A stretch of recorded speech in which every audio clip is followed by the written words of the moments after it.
Welcome to the iNetrepreneur Radio Show. We are so honored to bring you your host, the ultimate celebritypreneur, connecting businesses and celebrities worldwide. Winner of the Networking Organization of the Year, best-selling author, magazine publisher, trainer, and owner and founder of Network Together and the iNetrepreneur Media Network for magazines, TV, and radio network. We're excited to bring you your host, Mr. Robert W. Jones. Good afternoon, everyone. I am so glad to be back in the seat on the iNetrepreneur Network, and so excited that I brought all the rains with me from the skies in this wonderful, supposedly sunshine state of Arizona. But right now, I can tell in my backyard that it's been raining for quite a while because I see nothing but puddles and nothing but green, lush garden vegetables out there, which I'm so excited about. Well, I am your host, Robert W. Jones of the iNetrepreneur Network and the Art of Connection movement, and I'm so happy that you're all here today with us. And I'm also very, very excited, and I'm going to put this little ticker up there, that the #1 international award-winning best-selling book series, Art of Connection, is going to be soon coming out with volume #4. We are about to have our book launch, and I'm about ready to send it out to everyone in the world so we can all have a major party. And then after that, you know what? We're going to do it again, and we're going to do book #5. So I'm so excited about that. I also want to remind everyone, like us, love us, show us, share us on Facebook, iNetrepreneur Radio, on YouTube, iNetrepreneur Radio, and bookmark us, because the last thing you want to do is try to spell iNetrepreneur. Sometimes I can't even spell it, and I get confused. Also, don't forget to subscribe to our magazines, iNetrepreneur Magazine. You can go to iNetrepreneurMagazine.com or go to contemporarywoman.com. So we have a magazine dedicated to those authors and those members of the iNetrepreneur Network who are non-men. Sorry, guys, we don't have that men magazine yet, but maybe we will in the near future. Also, visit our networking chapter meetings, academy classes, pop-up events, summits, and more at ntevents.net. That's ntevents.net. Currently, you will find over 500 meetings and events every year just by going to ntevents.net. I say this all the time. If you can't find connections with the iNetrepreneur Network and the Art of Connection movement, you're just not going to get connections. So please go to NT Events and make your connections today. And so I'm really excited. I have a dear friend who's going to be on the show with me, and this is his third time. So it's third. It's the lucky charm, and it's my good friend John Verrico. John, how are you today, sir? I am doing terrific. If it were any better, I'd have to be twins to enjoy it. And I know what that means. Before the show, I felt like I had my own twin with me because I kept hearing double. And I'm not sure, it's more like the Doublemint twin. So we had that audio gremlin. That was great. That was. And we were joking, everyone. I was like saying, it's like, yeah, I don't mind hearing myself, but I don't know if I want to hear myself twice. So, welcome to the show, John. How are you doing out there in your world, out there in Pennsylvania? Hey, doing great. It is not raining here at the moment, but it looks like we'll probably get some of that liquid sunshine tomorrow, maybe even tonight. But yeah, so yeah, it looks like your sunshine is coming in liquid form, which is fine. Hey, the universe always gives us what we need, right? That's right. I look at it this way. If it's filling up our reservoirs, I am all for it, because, Arizona is a state that it's been kind of like in the 10-year drought. And I will take this rain over the last couple of years to fill out some of these reservoirs around here, because there's no life in Arizona without water. That goes for anywhere too, but yeah. Absolutely. John, what's really great, I love perspective, and I love that we've gotten to know each other for a couple of years now. And, for the longest of times, time has not been your friend. You've been working full time, through government contracts and agencies for quite some time now. And you've had a little step away a 42-year step away. And I imagine that is a pretty amazing feeling for yourself because of all the talents and all the things that you've ever accomplished. This semi-aquatic retirement must feel a little different for you, doesn't it? It is so yeah, after 42 years of public service, combined between military and working for state government agencies and federal government agencies, I have finally retired and can focus my energy and my time to this, and what I'm passionate about is the coaching and speaking stuff. But I'll tell you, it's a little scary going from that security of the steady paycheck and going Yeah. into the entrepreneurial world. Yeah. What for you, I mean, and I know it's only been a short time, but you're a fast learner and a fast talker. Well, I've been doing it on the side, but Right. there's a difference. There's a difference in relying on that as your principal income, Mhm. as compared to, oh, it's a side hustle. It's okay if it doesn't go so well because I still have the steady paycheck. Yeah, all of Yeah. a sudden it's like, oh. Well, you and I have talked about that, John. We've talked about that. It's like, it's like you can try to know, but you don't know until you know. Yeah. And now that you've stepped out, you're in that world. But you know what? You're smiling, so things must be going somewhat well, right?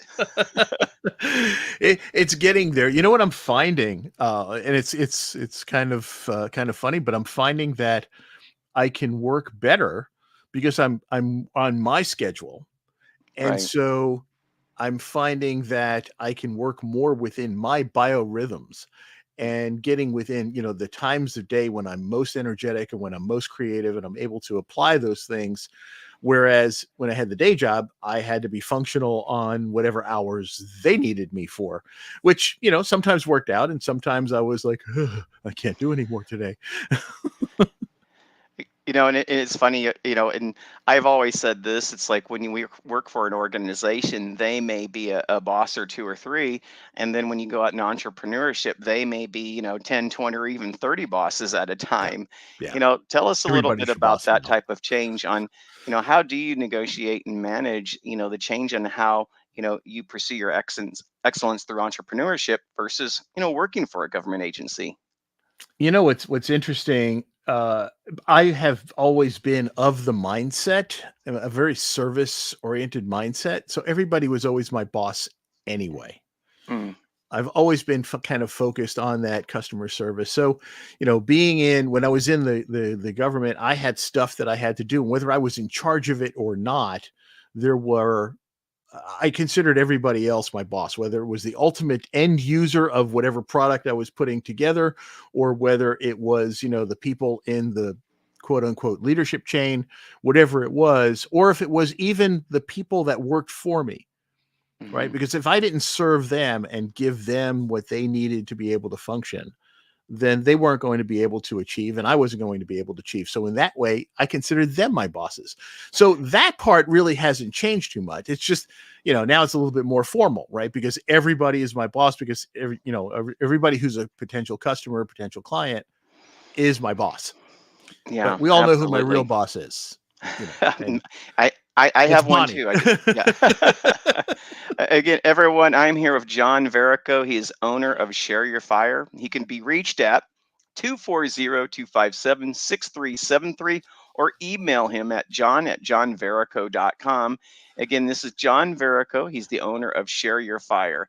And what really amazes me about you, John, is not only did you work for 42 years, you talked a little bit, you touched on some side gigs. I mean, you've been an entertainer, you're a leadership coach, you're a speaker, you're an international best-selling author. Um, you have an appetite for really living life, and you're one of the few people that I know that truly has a servant's heart where your sharing is caring. And I love seeing that you're able to live your life to the fullest. And now that you're living in this space, aside from having all these bosses, what is this feeling like for you to be able to actually go full time in the space that you've really been preparing for 42 years? you know, I didn't know I was preparing for this, but it was kind of a natural progression throughout my career. I've always loved working with people. I've always loved helping people, and it's been kind of a part of my job, even in as an official duty at some points, to do coaching and training and all of that stuff. So it was just the part of the job that I enjoyed the most. Right. And so this was kind of it was for me a sort of a natural progression. Now I feel untethered and unhindered, which makes me feel good about the potential future. And then, of course, there's trepidation of, am I going to find clients? Right. Am I, Yeah. so I actually had planned to do all of this couple of years ago, but COVID hit and that changed the entire speaking industry. And so all of a sudden, all of the things that I would normally do went away. Those options were gone. So I stayed with the security of the government net Right. for a couple of more years. And now I'm at that point where, okay, things are getting back to a steady norm. And so maybe this is the time to do it. And so I took the leap, and Yeah. I'm delighted and excited. Yeah. I see a book behind you right there. It says Art of Yeah. Connection on the cover with that gold seal. And I want to spotlight that a little bit. And it really is interesting to me because one of my love languages to communicate is LinkedIn. And so I reach out to, people all over the world, and I talk to them through LinkedIn, and they really don't know me from anyone. I'm just a voice that pops up. And one of the things that in our industry, really, John, in our industry, when it comes to training and development, when it comes to speaking, when it comes to authorship, trust is everything. And Absolutely. and I'm always amazed. And I believe me, I am so grateful. I'm getting goosebumps even saying it. I'm always so grateful when anyone out there who doesn't know me, and they say yes, like, yes, I'll be in the book, or yes, I'll travel to Las Vegas to be at an event, or yes, And I which will. we did. Yeah, which we did, or yes, I'll be a connection ambassador. And and even me, I'm 59 years old, and as I've gotten older in life, in Youngster. many ways, yeah, I'm still young, so thank you, I'll take that. But many times in my life, I've noticed that trust is so much harder for me to part with, you know and you did. And I wanted to know, what were your reasons to say, here's this Robert W. Jones, he's offering this crazy thing in this book, The Art of Connection. And I remember us talking, and you and I connected really well, but Yeah. you said yes. What were some of your reasons to say yes to the book, so to speak? Well, besides the fact that I thought the concept was great, it was really you, Robert. I mean, that's what it comes down to. And you said when you called and we started chatting, Mhm. and we instantly made a human connection between us. We found some similarities between our families, our military backgrounds, Mhm. those things, and all of a sudden we had built a relationship based on the human connection, and we had almost instant trust. Now, going beyond and turning that human relationship into a business relationship, there's always that risk. But somewhere Yeah. along the line, I said, you know what, this guy's not out to take me. And I really love the concept of the book. Uh, and actually, there was the second one I was in. And so, you know, I said, I need to do this. You know what? You're passionate about it. Your passion is infectious. I was passionate about the idea. It just seemed to make sense. And like I said, had we not made a human connection first, I don't know if I would have taken the leap. Maybe, maybe not. But Right. that's what's so important to me too. I think really that's what all business is centered on is being able to have a human connection in some way, shape, or form and feel like, you made me feel like my contribution to the book would matter. Yeah. I wanted to kind of bring that up, and because a lot of people, they talk about networking, and I always I'll say send that. you an invoice for that Right, praise. yeah, That thank you, praise, by the by the way. way. Yeah, no, not kidding. Yeah. But I want to kind of continue this conversation on connecting, and people talk about networking, and they say it doesn't work. And I always say, no, it's not that networking doesn't work. It's that the connecting part of networking is not working.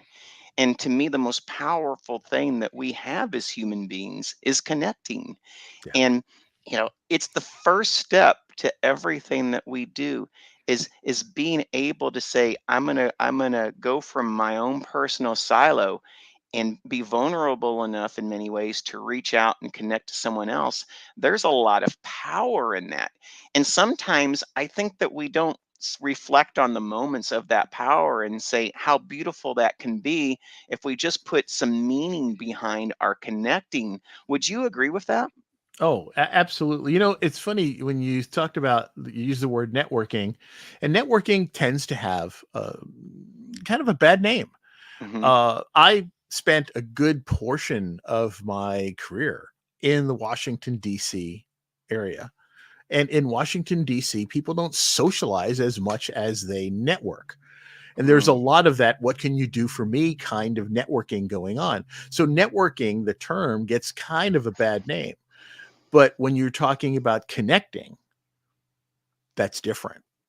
yeah. And that's what makes all of the difference in our ability to do things together. When we have connections with each other, you and I connected on multiple levels. We connected on the military background, we connected on some family histories, we connected on a lot of different things.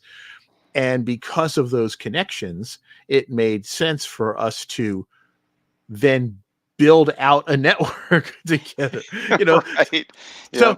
yeah, and it's not, I never looked at it as what can you do for me, kind of a thing. I said I want to get to know Robert W. Jones because he seems like a great guy, and I think it's a good thing to do. And hey, we have this project that I can actually contribute to and be part of, and I welcomed that opportunity. I don't think you looked at me as dollar signs, because if you did, you were looking in the wrong place. Uh, as I've said many times, Right. I'm 65 now. I'm working on my second million, but that's because the first one didn't work out. So I just started Right. over. I love that. I love that. And I think one of the things is one of the things that really good entrepreneurs do is they're also able to be a pain detector. And they can feel those little elements of pain. And with you and me, I think the thing that really bound us together is as kids we were both bullied. Yeah. And we didn't feel like we had a place, and we didn't feel like we had belonging, and we didn't really maybe necessarily of our own fault. We had a different tune when we played our tune. And I think for you and me, it was something there where I think because we have a place of pain that we share, there was also another connection for me because I feel like people who can share in their pain also share in their care. And I was Yes. wondering if you agree with that as well. You're tossing me softballs here, man. Well, As we say in the interviewing industry. But no, in all seriousness, how could I not? Um, there is well, having vulnerability contributes to that ability to develop trust. yeah. And if when you reveal a vulnerability, you're being an authentic person. Hmm. And it's that authenticity that allows us to trust each other and to grow in a relationship. Right. And I think that there is no there's no no people are strange, John. I think sometimes people are really strange, because for a lot They're of us, fun. yeah, yeah, right. We all love the hero's journey, and sometimes we love it when it's the hero and they go to a zero and they come back to a hero again. And I think that there's something that's really, really romantic about it. And I think in business, that's why stories are so important. Oh Because if yeah. you can touch upon the emotional, fibers of a person in their stories and in their pain, and I think it gives something that I believe that we all need at one time or another, and that's just hope. Hope that we can provide value ourselves, we can be valued, and we have a space to share our voice with others, and people will actually hear us. And I think that that's some of the things that you and I share, Yeah. and that's what If, makes you and me if always brothers in arms. if you go back to uh, the dawn of mankind, everything was always related through stories. That's how every type of connection was made, was the sharing of stories, and we learned from each other's stories. And that has tended to go away a little bit in more modern times, and people need to have that ability to share a story, to recognize a story, to become part of a story. You know, everything we do is just another chapter in our story. Yeah, and it's continually to be written. And one of these days, I would love to have a conversation with you on the radio show, because I want to talk about, the meaning and the value of stories that are real versus the stories that are starting to be fabricated through AI. Oh yeah. Because Oh, I think in many ways, you know, that's going to be a place where we start to lose who we are to something else. And I think that we need to really protect dear, the true memories versus those memories that are fabricated and created. That's for a different day. Everyone, I am here with John Verrico. He's the owner of Share Your Fire. He can be reached at 240-257-6373, or you can email him at john@johnverrico.com. That's John, as in John, at johnverrico.com. Hey, John, Robert, if people are having a hard time remembering my phone number, it's 240-257-NERD. what? 6373 on a dial is nerd. Oh my good. What's so incredible, and I'm so glad we got to meet in person. And that's what I love. I love having the history of people, because we knew each other about a year and a half, maybe 2 years, then we got to meet each other. And when I saw you, I saw anything but a nerd. What I really saw when I saw you was like, what? There's one of my best friends. Well, I could be a best friend and still be a nerd. That is true, but nerds are people too. I didn't think like, oh my gosh, I get to meet my nerd friend. I just come on. I thought to myself, I'm getting to meet a good friend. So there's a difference between nerd friend and good friend. Nerds can be good too. No, I'm kidding. Oh, stop. Oh my gosh. It gets deeper and deeper.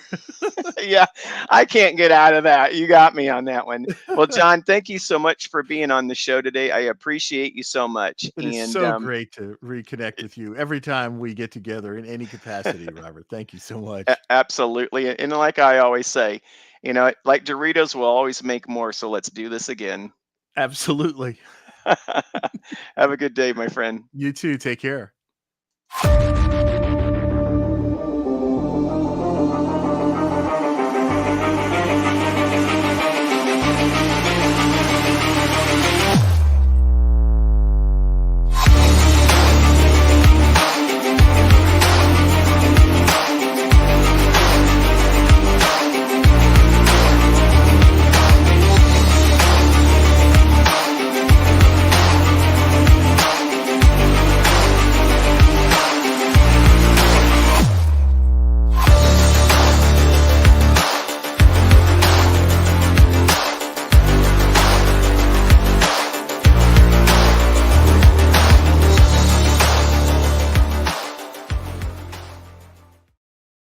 Again, I want to thank my good friend John Verrico, my nerdy brother from a separate mother. So thank you, John, for being on the show with me today.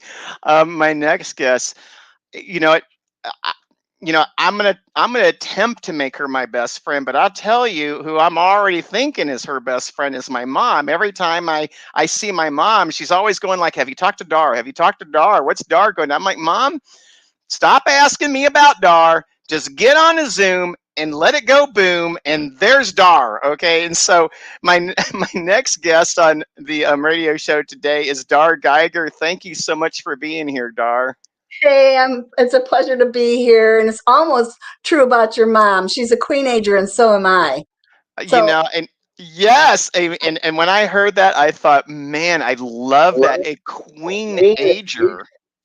Yes, and I looked up definitions this morning about it, and some of them don't apply to us beautiful women. But I like the one that said that we're, accomplished women in our own right and have been through a whole lot. and have become resilient women and contributors, influencers, empowering other people. We pour ourselves into others, and so service is a big deal, and connecting. At any rate, yeah, I mean that's your mom, and she's so full of joy, and I like magnets. I cling to that kind of thing, as you know why. Absolutely, and she just does too. I just need to prod her a little bit to have a little bit more courage to come into some of these Zooms because Yeah. she has so much to contribute and she is so accomplished. I'm blessed to have a mom like Dr. Jenny Krieger. Yeah. She's an amazing woman. Yes. Everyone, I am here with Dar Geiger. Her name is Darlene, but she goes by Dar, and you can fly far with Dar. If and so which is great. I have a friend named Shar, so Shar and Dar, I love it. Dar Geiger is author of Reignite Your Joy. She can be reached at 402-880-8493, or you can email her at cd, not cd, but cdgeiger@cox.net, right? Right. I always say it's just a few, it's a few characters between CD and CD. So Yes. that's like compact disc. And the incredible thing, Dar, is I remember seeing your telephone number, and the first thought I had in my mind is like, oh, wow, that's Omaha, Nebraska. I know Yeah. where Omaha is. I Yeah. might have lived there once with my mom when she was a graduate teacher at University of Omaha, Nebraska. You know, Exactly. so I'm so glad that you're on the show today, and you're a first timer. So everyone see one, she's a first timer. So boom, I'm giving her magical dust for her being on the show today. And And Joy, so Dar, one of the things I just want to come right out the gate with is you're an accomplished person who's overcome many things in your life, and John and I talked about pain and really taking pain and I guess reigniting pain, reignite your joy, right? Reigniting your pain in such a way that you're turning this pain into really infinite joy. And I'm kind of leading up to something. And so much of the time in my life, I hear people say that they want to be happy. And like you, I've always felt like the real word we should be pursuing is joy. And to me, there is a distinct difference between someone who is happy or someone who's living to be happy versus someone who lives to be joyous or joyful. Could you shed a little bit of light on that for entrepreneurs and other people who don't know the difference? absolutely. Happiness is based on your circumstances. So doesn't that make you very vulnerable to when tragedy occurs and you've got trials, or you just plain having a sick day, or a depressed day? You instantly lose it. But joy is something that goes way deep inside, and it's based on a trust, a faith per se, that somebody greater than me has got me covered. Hmm. It's a relationship with somebody greater than me that I trust and believe is watching over me, is going to protect me. And when I go through trials, as we all will and we all have, I've got that empowerment, that relationship, that connection, that I know that I'm going to be okay regardless. Yeah. That's what it is for me anyway. Well, and I really think definitionally speaking, it really is something that you really want to impart on everyone. Oh And yeah. and this is the craziest things. I sometimes feel like in life that the things that matter most are the things that are the freest to us. But the things that matter most are also the most elusive. And for a lot of people, joy is very elusive because they don't have the tools, they don't have the skills, they don't have the modeling, and they don't necessarily, have the ability to get over the pain. But you've done that. What are some of the tools and skills that Mm. whereby you help other people start to find that joy, because it's not necessarily an overnight thing. Sometimes it does take time, doesn't it? Oh, absolutely. Through you're going through experiences of feeling empty with no support or ability to know. something greater than myself well enough to know that I can trust that power, I was relying on myself all the time. Therefore, or on other people, dependence on other people, dependence on the circumstances. So Hmm. I was addicted. I'm the reason I have a story to write about. My autobiography is what I was like, what happened, and what I'm like today. And it's based on my story of recovery from addictions. So I was involved, I had addiction issues, breast cancer. I lost 2 soulmates it was devastating to lose my husband after 45 years of marriage and 53 years of knowing one another. We were childhood sweethearts in 7th grade. And Mm. it totally knocked me down. And actually, I tell this when I tell my story. I never had thought of suicide, but I did when I lost my husband, my soulmate. So I had to I was at the end of myself. So I had to depend on a power greater than myself to help me. Yeah. Which, go ahead. Mhm.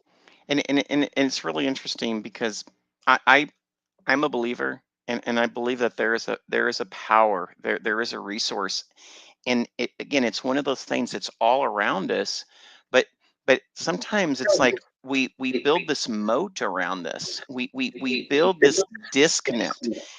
And one of my favorite sayings in life is, it's not about being apart from something, it's about being a part of something.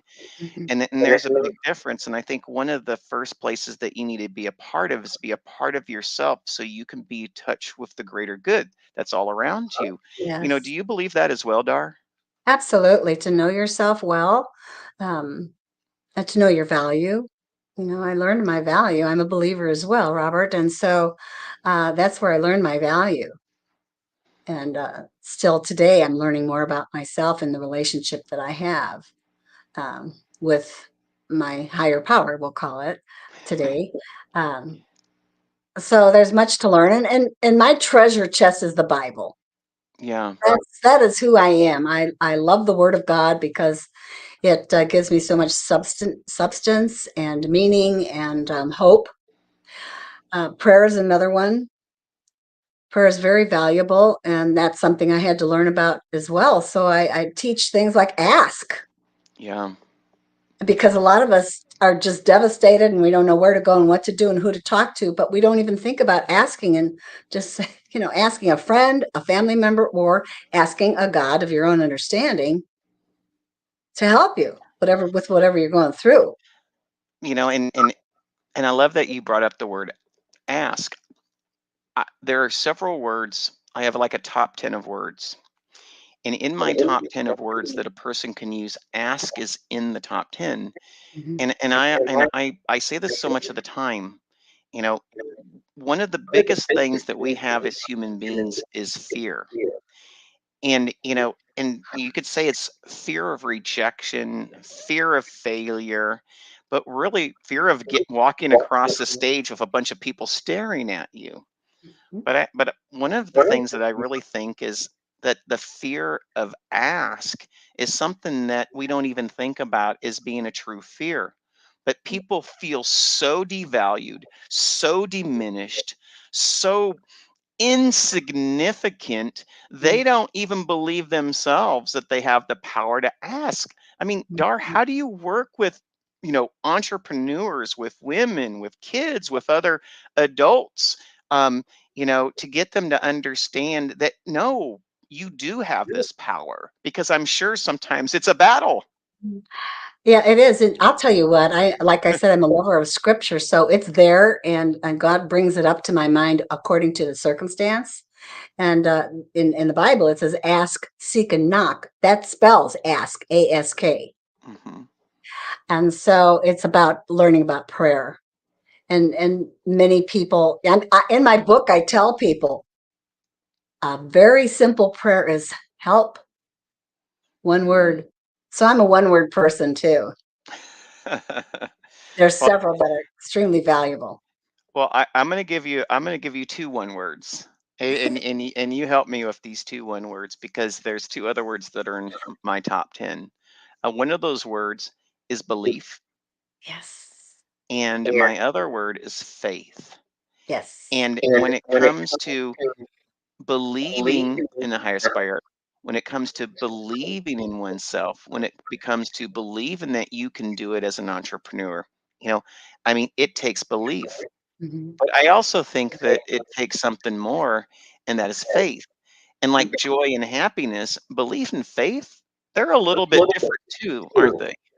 Yeah, absolutely. I mean, faith is taking a step forward like a toddler does, looking at their mommy or daddy and trusting that they're going to catch them. So the toddler takes that first step, and that's what we're like when it comes to um, trusting with our faith. And I'm a woman of acronyms, so my book is full of acronyms. So faith is a fantastic adventure in trusting Him. Hmm. And gratitude is like my top of the 5 that I teach. Laughter is another one. So absolutely necessary. Gratitude, laughter, learning to pray, and Hmm. trust, faith and trust. Um, those were very significant tools that helped me come about to who I am today. And we come with it with, you know, God is your guide. And then I also say that there's other stewards that come into your life as well. People that matter to you, people who you might have been able to model after, people that you may even consider mentors, both younger and older. I always say sometimes even children in certain ways can be our mentors because Oh, they do the amazing things us adults can don't feel like we can do anymore, right? You yes. Plus, we lose our playfulness, which is so necessary to have fun, which is my middle name. When I got diagnosed with breast cancer, I just decided, okay, God, I'm going to give myself a middle name, Fun, Dar Fun. So I'm known as Dar Fun in my sphere of influence, and make the best of this situation and trust yeah, it. And yeah, anyway, and yes. one of the things my mom always tells me, and you know you guys have lived with a lot of years of perspective, and that's another word I love. My mom has lived with a lot of perspective. She's given me so much from the volumes of just living, a Mhm. very practical and meaningful life. And I know that you have as well. If you were to like sit down, right now and write a page, Mhm. and on that page there were three things from your life to this point, what would those three things be? What would be those three things that you would write about that you'd want to pass on as a legacy of knowledge to others? Mm. Wonderful question, Robert. And I'm going to just let that question resonate for a minute because I have all these significant words, but I think it's very important to believe, and I have an acronym on that one too, is I'm blessed every day by the Lord's um sorry, I'm short circuiting about it, empowering me with Hmm. victory and energy. So belief has to come about if you're not taught it when you grow up. But there's opportunities if you're able to watch for them to seek it. So being curious, I think Hmm. seeking is a very good thing to be aware of. It To have an open mind to search out. Um, 'Cause I'm thinking about people who may not have ever been raised with a faith. And there's lots of people that haven't, or they've been wounded. And so the heart goes out to that category.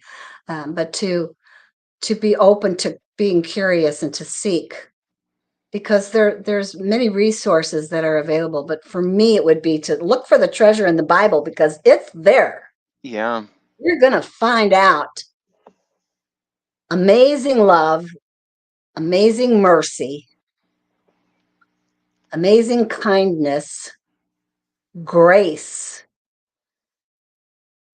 joy, peace.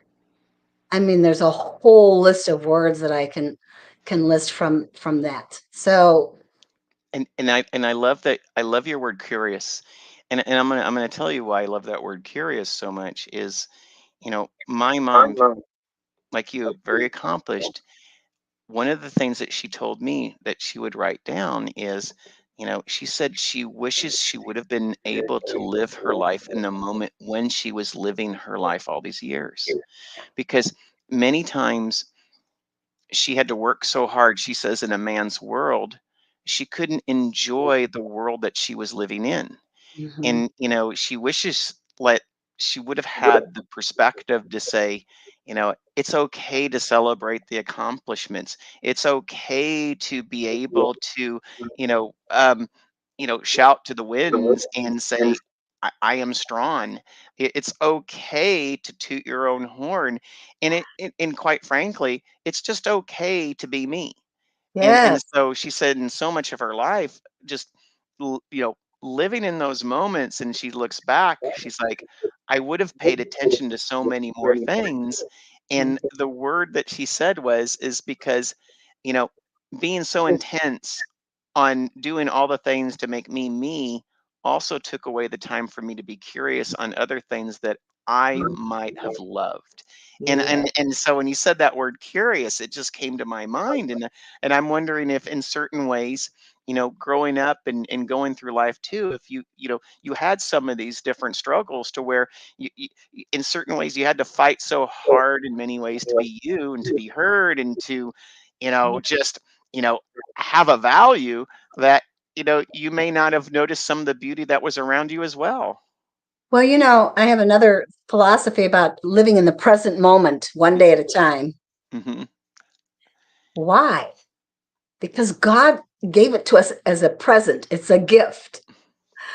And so I feel like your mom, which with what she shared with you, and it resonates with me as well. I missed a lot because I was so ahead of myself or behind, regretting and fearful of the future and not really present in the moment. So today I work really hard to be present when people are talking, because I'm kind of a type A personality, so I can Yep. busy myself when I really want to. I want people to know that I care about what they have to say because I'm blessed by it. Yeah. Yeah. And I have a saying, Dar. I always say when it comes to entrepreneurs, we work far too hard on what we do and not hard enough on who we are. Oh, And wow. and it happens to us, and my mom goes, well, you can double that for a woman. That's so my mom. She's like, well, you can double that for a woman. Let me tell you, I'll tell you, I can work twice as hard as any man. I got half as much. And she has that bravado, and that's what I love about her. Oh, um yeah. but it but it really made me think. And one of the exercise I have with entrepreneurs, and maybe we should do that with our iConnect ambassadors, is I have everyone sit down with a piece of paper, and I say, write down 20 amazing accomplishments that you've had in your life. Wow. And I have never had anyone ever complete 20 in Oh, 15 minutes or less. And now I've had someone get up to 9, but that's not even halfway to 20. what a And wonderful question. Oh my gosh. and and so then I take them around the room, Dar, and I do this again. I have them share one or two of their successes. And then what happens is once I hear Dar say her success, and once I hear John say a success, and once I hear Ken say a success, and once I give my success or whatever, all of a sudden we start to remember our own selves and our own celebrations. And guess what we do? We fill our page to 20. The magic of connection. It is. And you Oh, don't yeah. do that being alone in a silo in solitary confinement of a home No, office. no. You only find this magic with other people in your life. That is why I say it's not about the networking. It's about great networking that encompasses connections. Oh, for sure. It's one of my strengths from the Gallup test that I've taken is connection, being a connector.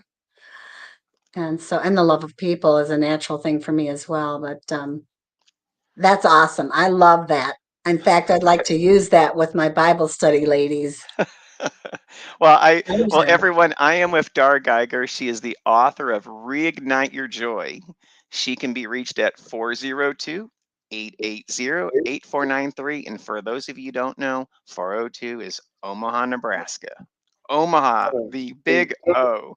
Again, she can be reached at 402-880-8493 or email her at cdgeiger@cox.net.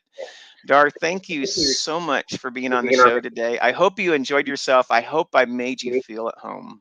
Oh, Robert, it was just so much fun. It was a pleasure. I love you, and I love your mom too. So thank you for letting me be here. And thank you for playing with us today. You And bet. like I told John, like Doritos, we'll always make more shows. So let's do this again. Let's do it again. Thank you. You're welcome.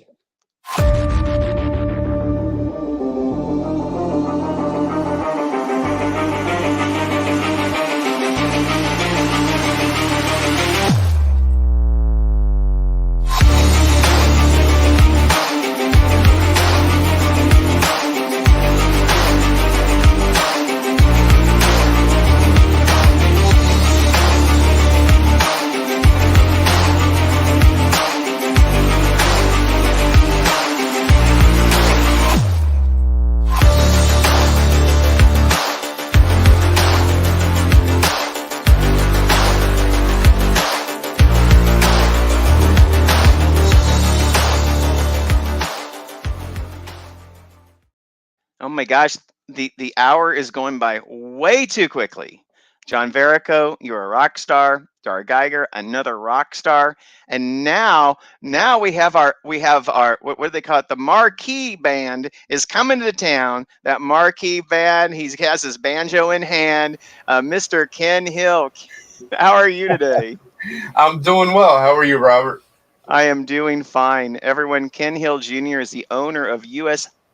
Hapkido Alliance, LLC. He can be reached at 609-792-0503, or you can email him at kenhilljr@gmail.com. And Ken, I'm gonna confess something here with you, and I think that you're gonna enjoy it. You are really amazing, and I say that because I've gotten to see you over the course of the last really year and a half now, and being in the Art of Connection book, and I say that in such a way where when you come into the author circles meeting, you always provide empowerment for others, you edify others, you bring good energy, and even at times you may even be a little entertaining. And so I just wanted to really thank you of that, because like John and Dar, you have the art of connection, and you have the art of someone who is really doing good in the world. And that's what I really love about you. And the other dear spot for me is my oldest daughter has autism, and I had martial arts training in my past because I learned I would say the martial art of Aikido, but never did I ever think about putting Aikido and training with those who are autistic, and you have, and you have made a great, you've turned a great passion into not only a business but really a movement.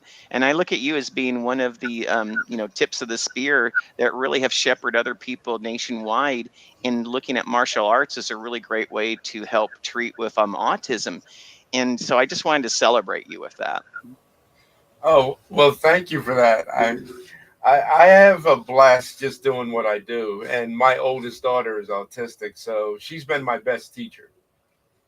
Yeah, and like Dara and I were saying, I mean, can you learn from kids? I love walking into a room, and I say, raise your hand if you can learn from a kid. and everyone like raises their hand, absolutely, that they can learn from a kid. And then the next question I ask, so what have you learned from your kid lately? So it's always one of those trick questions, and you'll get a couple of things in there. Yeah, my son taught me calculus, and I'm like, no, they did not. But Ken, tell me a little bit about your background, and like John and I think that we have a kindred spirit, because you were also bullied as a kid, and you also felt like you didn't belong, and you also felt like you know you wanted to be a part of something, but it just never kind of fit in for a long time. Was martial arts one of the pathways for you to start fitting in, or did that come later in life? Yeah, the first half of my life, I really didn't fit in. And you're right. Yeah, I started martial arts at 9 because of bullying. I was already being bullied for 3 years. Hmm. And my dad, who's a police officer, he took the family to the drive-in. So just so you know, we're the same age. I'm 59 also. And drive-ins were a big deal. And we saw Enter the Dragon starring Bruce Lee. And I Oh, wow. said, Dad, I want to do that. And he said, well, there's no schools like that around here that teaches that. I said, I don't care. I want to do something, but I want to do martial arts. And he said, as long as you don't bully anyone, and as long as you only use it for self-defense if necessary, can you take it? And September of last year, I celebrated 50 years in martial arts. That's amazing, Ken. I mean, wow. Yeah. I don't even know what to say to that. I was going to say most marriages don't last that long, but you'd probably you'd have to be doing it for 10 years, and that would still be right, right? But, yeah. But one of the things that I hear a lot, and again, sometimes we have responses and they're so canned, you hear it all the time, but you don't know what it really means. And one of the things that I hear about martial arts and kids is it gives them confidence. And yes, it gives them confidence, but in your words, what does confidence look like when you're helping kids or kids who have autism?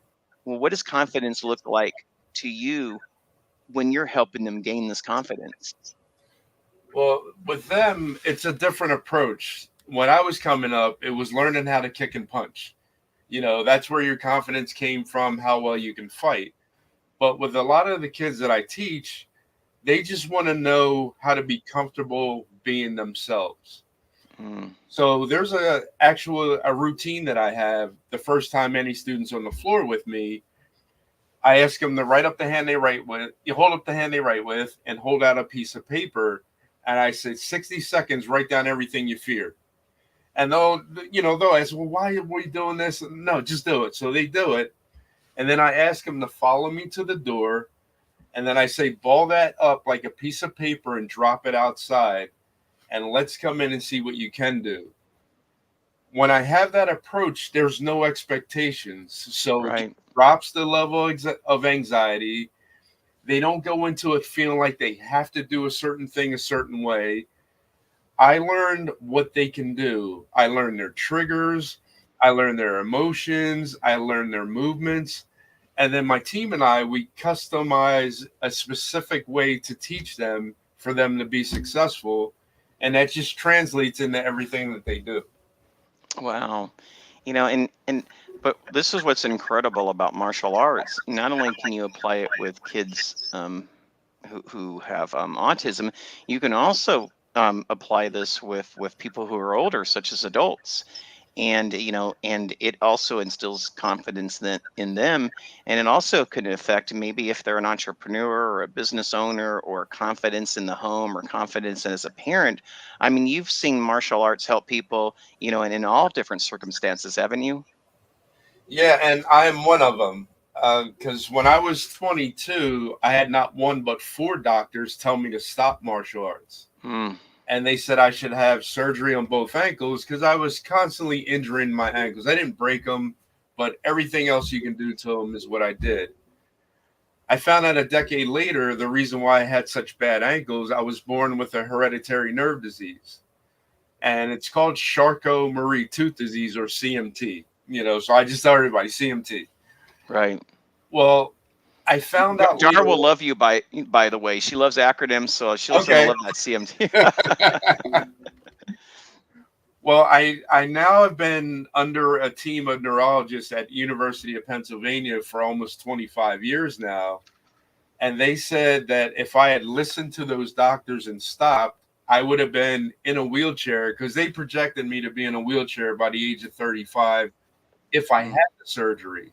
They said without it, it would be sooner. And I'm 59 and I'm still around and on my feet and still active. So martial arts has helped me, and I take those lessons and I do what I can to bring them to anyone that's on the floor with me. Mhm. Well, and you've taken these passions, and I kind of brought it up at the beginning of the segment, and your passion has actually become your business. You are an entrepreneur. You are a business owner. Like I said, you are able to make this great mark, and so as an entrepreneur, you know, what people don't understand is there's the martial arts side of learning, and then there's also the business end. Tell us, how do you couple the business end of what you do with the artistry of what you do? Well, the business end is a struggle for me, but it's not as difficult as it could be, because I realized I'm going into this just not knowing what to do. So, leading up to being an entrepreneur, I started asking questions to people in martial arts who were already had schools, already in business, and said, "Hey, if I were to open my own school, do you have any suggestions on which direction I should go?" And I'm learning as I go, and it's been actually a beautiful journey for me, because I've actually made less mistakes by asking people who've already been successful than just going in and just trying to figure it out all on my own. Yeah, I love that, because Dar and I had a conversation, and in my top 10, ask to me is one of the most powerful words that you have. And in a way, there was a naturalness for you to use that powerful word ask to help you to get to where you want to be. And Yes. you know, in your I see the trophies behind you. Are these your trophies? Yeah, they're all from martial arts Hall of Fame inductions. Oh my gosh. Tell us a Yeah. little bit about that, and how have you been able to walk across that stage, in the capacity of a Hall of Famer? Well, the amazing part of it is the first time I was ever inducted was by someone I didn't know, but they said, "No, I've been following you for years." Mm, I said, "Oh, really?" And they said, "Yeah, I heard about you at the school that you're at, because like I feel my greatest accomplishments have been my volunteer work." And one of the things that I did is, the last school I was at, martial arts school, I volunteered teaching for 8.5 years. I didn't get paid a dime for it. But because it meant so much to me to be there with the special needs students, that it was like, it was more like an activity than it was a job. And he said, "Yeah," he said, "I've been watching you for years and I want to induct you into my Hall of Fame." And I first told him no. mm, And he was like kind of crushed by it, because he said, "I don't understand." I said, "I'm not doing this for recognition. I do this because I care about people." He said, "That's exactly why I want to induct you." He said, "Because there's not enough people that are willing to do something without any recognition or any reward." And I said, "Well, my reward is them. When they succeed, that's my reward, and you can't pay me for that." So that actually put me in a bigger spotlight than I ever thought I could. And almost 2 weeks ago, I received my 15th Hall of Fame induction from different organizations. oh my gosh, that is wonderful. Yeah, and I hope that they keep coming. Well, Ken, I appreciate you being, on the show today, and and I appreciate you being in the book, The Art of Connection. You're another person like Dar and John, where it's just, for me, there's an immediate connection there, and I really believe it's because we don't live in a world where we put a moat around us. We are who we are, and we're willing to meet each other where we're at. And that's what I really love about you, is you meet everyone where they're at, and you accept them, everyone as who they are. and I appreciate you for that. Oh, well, thank you. And thank you for having me here today. It's been an honor and a blessing for me. Absolutely. Everyone, I am with Kenneth Hill. I like calling you Ken, but it's Kenneth Hill Jr. He is the owner of U.S. Hapkido Alliance, LLC. He can be reached at 609-792-0503, or you can email him at kenhilljr@gmail.com. And so, Ken, we're at the end of the show. I hope my guests stay after for a little bit of green room time. And thank you so much for being on the show today. Thank you for having me. Well, that was 3 amazing guests. And you know what? My vibration is much higher now than when I started the show. And you know what that means? It means that each and every one of my guests today brought a whole boatload of joy. And guess what? I'm going to share it for the rest of the day until I put my head on the pillow. Again, my name is Robert Jones. I'm with the iNetrepreneur Network. This is the iNetrepreneur Radio Show. We are here each and every Thursday, 2:30 to 3:30 in this crazy state called Arizona. So sometimes it's mountain, sometimes it's Pacific time. Who knows? All I know, just bookmark us and just always show up an hour early, because I know you'll either get us or you'll get us an hour later. Thank you, everyone, for being here with us. There's places, there's things to do and places to go, but you chose this time and place to do it with us, and I want to say thank you for it. You've been watching the iNetrepreneur Show, a production of the iNetrepreneur Radio Network, with host Robert W. Jones.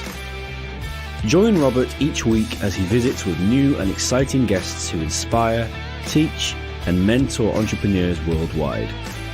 Follow Robert each Thursday at 1:30 p.m. Pacific, 4:30 p.m. Eastern, and 8:30 p.m. Greenwich Mean Time.